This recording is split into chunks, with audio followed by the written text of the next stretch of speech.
Buen día para todos. En el siguiente video les voy a explicar el ejemplo de frontera de posibilidades de producción, intercambio y ganancias del comercio que ofrece el capítulo 3 del libro de Mankiw. Como ustedes recordarán, aquí tenemos los datos suministrados por el ejemplo. Inicialmente nos dicen que hay dos personas, un campesino y un ganadero, y cada uno de ellos trabaja 8 horas al día. Y durante un día, el campesino podría producir 8 kilos de carne o, si dedicase todo su tiempo a producir papas, podría producir 32 kilos de papas. En el caso del ganadero, el ejercicio nos dice que si dedica todo su tiempo, o sea, sus 8 horas a producir carne, produciría 24 kilos de carne, mientras que si dedica su tiempo a producir papas, produciría 48 kilos de papas. Como nosotros sabemos, de la teoría que hemos estudiado, el ganadero tendría ventajas absolutas, ¿verdad? Porque puede producir más carne y más papas por unidad de tiempo que el campesino. Sin embargo, el análisis requiere extraer más información y hacer conclusiones con base en el concepto de costos de oportunidad y de ventajas comparativas. Y eso es lo que vamos a hacer ahora. Paso siguiente, entonces, tenemos los datos iniciales y a partir de esos datos iniciales los vamos a procesar para obtener más información, y para obtener la información relevante para tomar decisiones y llevar adelante el análisis. ¿Qué es lo que hacemos? Calcular los costos de oportunidad para cada uno de los bienes y para cada uno de los individuos. Como vemos allí, el costo de oportunidad de producir un kilo de carne para el campesino es igual a 32 partido en 8, igual a 4. Recordemos, como hemos dicho en clase, que cuando queremos calcular el costo de oportunidad de un kilo de carne, debemos poner las unidades de carne en el denominador, en la división que nos arroja el costo de oportunidad. Al revés, si quisiéramos obtener el costo de oportunidad de un kilo de papas, haríamos lo contrario, ¿verdad? Dividiríamos 8 entre 32 y obtendríamos que eso es igual a un cuarto. Hacemos lo mismo para el caso del ganadero. Tenemos que para el ganadero el costo de oportunidad de producir un kilo de carne es 48 partido en 24, igual a 2. Y el costo de oportunidad de producir un kilo de papas es 24 partido en 48, o sea, un medio. Cuando evaluamos estos números, bien sea que tomemos como referencia el costo de oportunidad de un kilo de carne o el costo de oportunidad de un kilo de papas, podemos ver dónde tiene ventajas comparativas cada uno de los individuos, ¿verdad? En el caso de la carne, vemos que el ganadero tiene ventajas comparativas, tiene un menor costo de oportunidad. Esto significa que el ganadero sacrifica menos del otro bien al producir un kilo de carne. Él sacrificaría solo 2 kilos de papa, mientras que el campesino tendría que sacrificar 4 kilos de papas. Mientras que el campesino tiene ventajas comparativas en la producción de papa, ¿verdad? Porque su costo de oportunidad es menor que el costo de oportunidad del ganadero en la producción de papas. Así, entonces, entendemos que cada una de las personas tiene ventajas comparativas en la producción de un bien y esto abre espacio para la especialización y eventualmente para el comercio. Bien, ahora lo siguiente que nos plantea el ejercicio es ver la forma y analizar gráficamente las decisiones sobre las fronteras de posibilidades de producción de cada uno. En el panel izquierdo tenemos la frontera de posibilidades de producción del campesino. Esto lo obtenemos vaciando los datos y yo les recomiendo construir la ecuación de la línea recta. Y yo lo que voy a hacer por conveniencia es colocar a la carne en el eje vertical, en el eje de las ordenadas.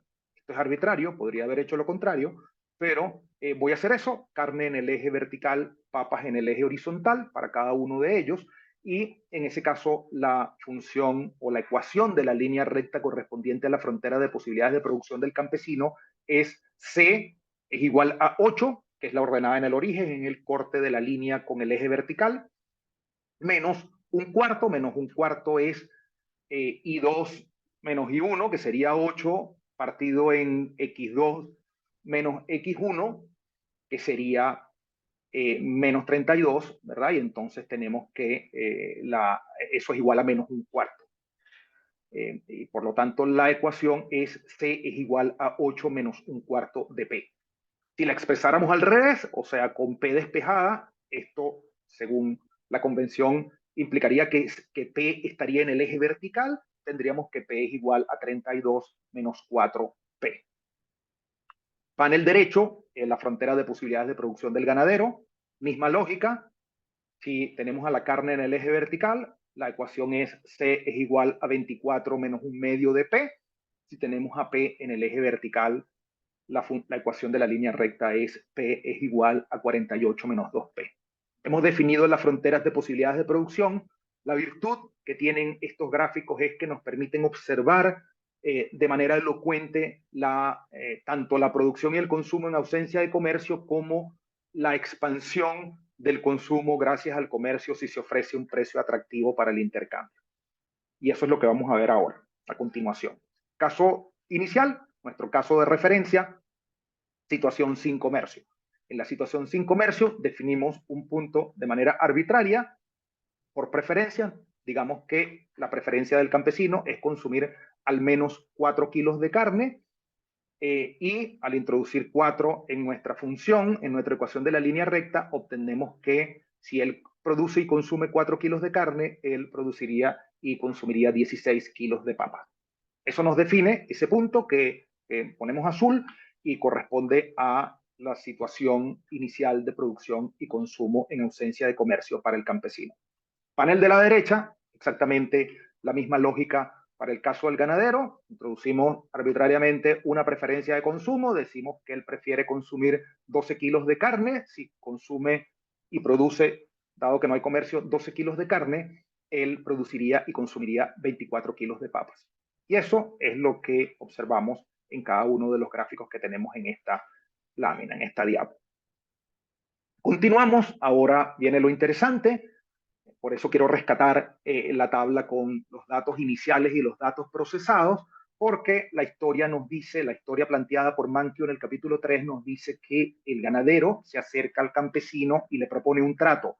Le dice, ¿por qué no te dedicas solo a producir papas y del total de tu producción me vendes 15 kilos? Esos 15 kilos yo te los voy a pagar a un precio o los vamos a intercambiar contra 5 kilos de carne. Tú me vas a entregar 15 kilos de papa y yo te voy a entregar 5 kilos de carne. Y según la versión que nos muestra el libro, el ganadero le dice que si intercambian a esa tasa, ambos podrían consumir más que lo que consumían inicialmente. En otras palabras, podrían ubicarse por encima de la frontera de posibilidades de producción. Acá está el trato propuesto. De ejemplo, se propone intercambiar 15 kilos de papa por 5 kilos de carne, ¿verdad? Eso equivale a 3 kilos de papa por cada kilo de carne.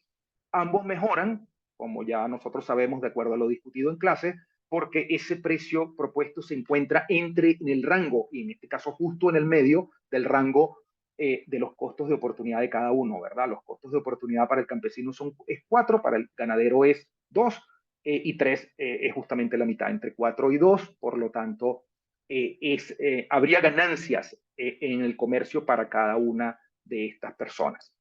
Acá este gráfico nos muestra el resultado para el campesino.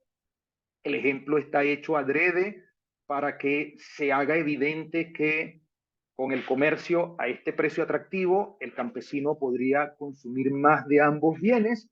En este caso, recordemos, el trato es que él produciría solo papas, o sea, 32 kilos de papas, como indica el punto naranjo en este gráfico. De esos 32 kilos de papas, él le va a vender, dada la propuesta, 15 kilos de papa al ganadero, por lo tanto se queda con 17 kilos de papas para su consumo, y a cambio de esos 15 kilos de papas, él va a obtener 5 kilos de carne, que sería su consumo con comercio, y como vemos, eso equivale al punto rojo en este gráfico, y se hace evidente que no solo que ese punto está por encima de la frontera de posibilidades de producción, sino que implica que el campesino consume más de ambos bienes cuando comparamos la situación con comercio con la situación inicial sin comercio.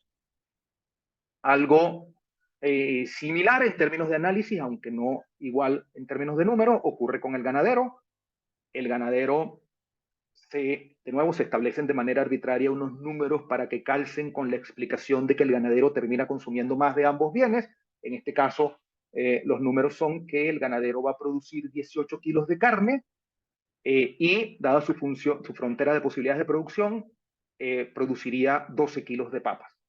De los 18 kilos de carne producido por el ganadero, él le vende 5 al campesino y se queda con 13. Ese es su consumo con comercio, como indica el gráfico. Y ahora su consumo de papa va a ser los 12 kilos de papa que él produce más los 15 kilos de papa que él le compra al campesino, y vemos allí que entonces consumiría 27 kilos de papas. Eso nos define el punto rojo en este gráfico, que implica que él con comercio puede consumir 13 kilos de carne y 27 kilos de papa, lo cual es más en ambos casos o en los casos de ambos bienes comparado con la situación sin comercio. De nuevo, en este caso, el punto de consumo al cual tiene acceso el ganadero gracias al comercio no solo se encuentra por encima de sus fronteras de posibilidades de producción, lo cual ya implica una ganancia, sino que además, dado el ejemplo que nos muestra el libro, se hace evidente que en este caso él puede consumir más de ambos bienes. Bien, espero que con esto quede claro este ejemplo, y cualquier duda, por favor, me consultan.